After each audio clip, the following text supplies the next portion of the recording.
सास बदल गई गधा 3 सीजन्स। एक गांव में एक किसान रहता है।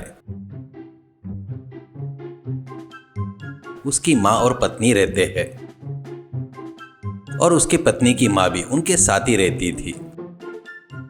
सास बहुत अच्छी थी, फिर भी बहू को वो पसंद नहीं थी, इसलिए हमेशा उससे झगड़ा करके उस पर गुस्सा करती थी। उसकी माँ भी नमक मिर्च लगाकर अपनी लड़की को भड़काकर सास को गाली खिलाकर बहुत ही खुश होते रहती थी। एक दिन पत्नी पति से, ये देखोगी, इस घर में अगर कोई रहेगा तो तुम्हारी माँ रहना या तो मैं रहना। उनको अगर बाहर नहीं भेजोगे तो मैं कुएं में जाकर कूद कर मर जाऊंगी। मेरे मरने के बाद तुम और तुम्हारी माँ खुशी के साथ रहो। कहते हुए बाजू के कमरे में गुस्से से चली गई। वो डर कर, अरे बाप रे, पहले ही ये पागल है, जैसा बोलेगी वैसा ही करेगी।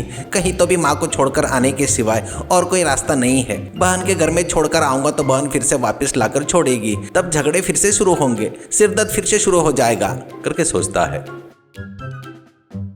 रात में सभी लोग खाना खाने के बाद वो माँ के पास आकर, माँ, बहन की तबीयत बिल्कुल ठीक नहीं है, सुना है, तुझे देखना चाहती है, वो तुरंत आने को बोल रही है माँ करके कहता है। तो माँ, अरे अरे बेचारी, उसकी तबीयत कैसी है क्या? चल बेटा, तुरंत निकलेंगे, मुझे वहाँ पर छोड़कर आओ बेटा, ऐसा कहती है।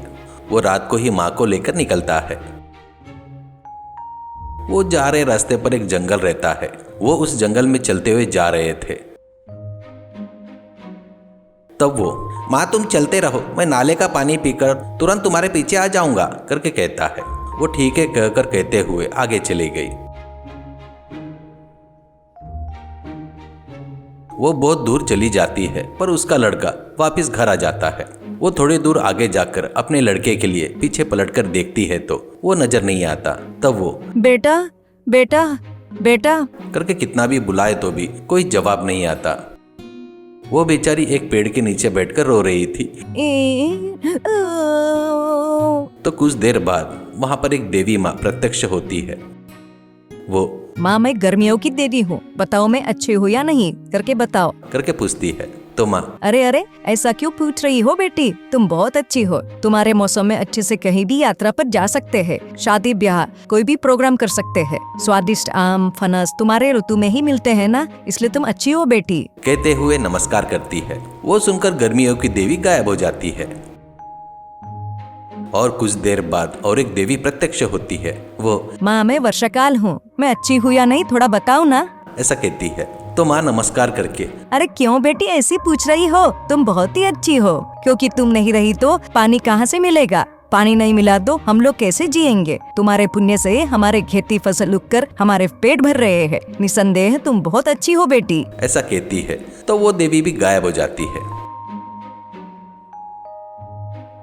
अब कुछ देर बाद और एक देवी प्रत्यक्ष होती है। उसको देखकर वो बूढ़ी माँ नमस्कार करती है। तो वो देवी, माँ माँ, मैं सर्दी की देवी हूँ, बताओ मैं अच्छी हूँ या नहीं, बताओगी नहीं क्या? ऐसा कहती है। बूढ़ी माँ, असल में ये शक तुमको क्यों हो रहा है बेटी? तुम बहुत अच्छी हो। तुम्हारा ऋतु बहुत बढ़िया ठंडा रहकर अच्छे से गर्म कंबल ओढ़कर सो सकते हैं। जाम सीताफल तुम्हारे ऋतु में ही मिलती है ना बेटी, इसलिए तुम बहुत अच्छी हो, करके कह रही हूँ, करके बोलती है। तभी वहां पर 2 देवियां भी प्रत्यक्ष होकर तीनों मिलकर उसको आशीर्वाद देकर कहते हैं, इस क्षण से तुम बात करोगी तो तुम्हारे मुंह से सोने हीरे गिरेंगे, करके बताकर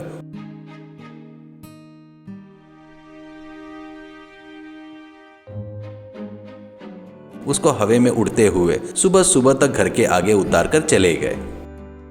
सुबह ही बाहर आए लड़का और बहू उसको देखकर दंग रह गए। तब बहू, अरे अरे अरे, कहाँ गए थे सासू माँ? हम तुम्हारे लिए कितना ढूंढे पता है क्या? इतना कि कैसे वापिस आए, करके कहती है बड़े प्यार से। वह हुआ सो बता रही थी तो उसके मुंह से सोने हीरे गिर रहे थे।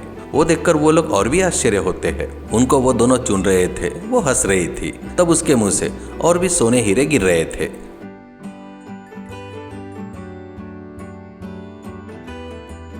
उनको आए पैसों से बड़ा घर खरीदकर काम वालों को भी रखती है बहू। और अभी वो सासू माँ की अच्छे से सेवा करते हुए, बहुत इज्जत देते हुए, बहुत प्यार करने का नाटक कर रही थी। वो बात करते वक्त सोना चुनना ये दोनों भी लोग नहीं भूलते। और एक दिन बहू, ये गिरने वाले सोने और हीरे मेरी माँ के मुँह से नहीं गिरकर मेरी सासू माँ के मुँह से गिर रहे हैं, क्यों करके विचार आ रहा है। मुझे कुछ तो भी करना पड़ेगा, मेरे माँ के मुँह से भी सोना और हीरे गिरवाना होगा करके सोचती है। और बाद में अपने पति से, तुम्हारे माँ को जंगल में छोड़कर आए वैसे मेरी माँ को भी छोड़कर आओ, उनको भी वो आशीर्वाद मिलेगा ना, तो अपने को और सोना और हीरे मिलेंगे। ऐसा कहती है। वो ठीक है कहकर अगले दिन उसके सास को लेकर जंगल में जाता है और जहाँ माँ को छोड़ा था उसी जगह पर लेकर जाकर उसको वहीं पर रहो बोलकर वापिस आ जाता है।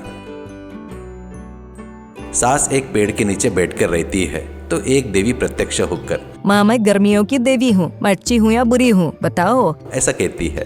तो वो, अरे बस बस बेटी, तेरी अच्छाई के बारे में बताना। तेरे ऋतु में दलिद्री धूप आती है, गर्म हवा चलने से तड़पने लगते हैं, लोग परेशान होते हैं, पानी भी नहीं मिलता, ये बहुत खराब काल ऋतु है, चल निकल यहाँ से करके चिढ़ती है। तो वो वहाँ से गायब हो जाती है। उतने में वर्षा काल आकर वही सवाल पूछती है। तो वो, अरे छी छी, तेरा भी कोई ऋतु काल है क्या? वर्षा काल में बहुत बारिश होती है, फिसलना, कीचड़, सुखाए हुए कपड़े भी बराबर नहीं सूखते, कहीं गाँव जाना बोले तो नहीं जमेगा, तेरा ऋतुकाल बहुत बुरा है, तू बहुत गंदी हो, चल निकल यहाँ से करके कहती है। वो भी गायब हो जाती है। फिर सर्दी की देवी आकर वही सवाल पूछती है। तो वो, शर्म नहीं आती क्या मुझसे पूछ रही हो? तुमको तो तेरी अच्छाई के बारे में बताना। बड़ी आई सर्दी वाली देवी, कितना भी किए तो नहीं जाती, दिन में काम रात में ज्यादा, तेरा भी कोई ऋतुकाल है क्या? तू तो अच्छी बिल्कुल नहीं हो करके कहती है। तभी बाकी के देवियां आकर उसको गधी बनाकर, तू बात किए तो तेरे मुंह से कीड़े गिरेंगे कहकर गायब हो गए। तभी गधी बनकर चलते हुए घर का रास्ता पकड़ती है। माँ के मुंह से सोना गिरने की राह देख रही उसकी लड़की घर के आगे बैठी थी। उसी समय तभी गधी बनी माँ वहां पर आती है। तो वो देखकर, ये क्या गधी आई है करके सोचते वक्त गधे के रूप में उसकी माँ हुआ सो सब उसको बताती है। गधी बात कर रही थी तो उसके मुंह से कीड़े गिर रहे थे। तो वो देखकर लड़की, अरे ये क्या ऐसा हो गया? सासू माँ के ऊपर मेरे बर्ताव के कारण ऐसा हुआ होगा करके दुखी होते हुए जो हुआ था वो सासू माँ को बताकर, मुझे माफ कर दो सासू माँ, मेरे जलन ईर्ष्या बुरे बर्ताव की वजह से, मेरे माँ का मुंह अच्छा नहीं रहने के कारण मेरी माँ के साथ ऐसा हुआ है करके कहती है। तो सासू माँ, इसलिए तो कहते हैं बेटी, मुंह अच्छा रहे तो गाँव अच्छा रहता है करके अपन सभी ऋतुओं को समान इज्जत देना सीखना चाहिए। ऐसा कहकर, हे देवताओं, उसकी तरफ से मैं माफी मांग रही हूँ, इस बुढ़ापे में उसको तकलीफ मत दो, कृपा करके उसको मामूली इंसान बना दो करके मिन्नतें करती है। बस वो वापस मामूली इंसान में बदल जाती है। वो देखकर वहाँ पर खड़े सभी लोग बहुत खुश होते हैं।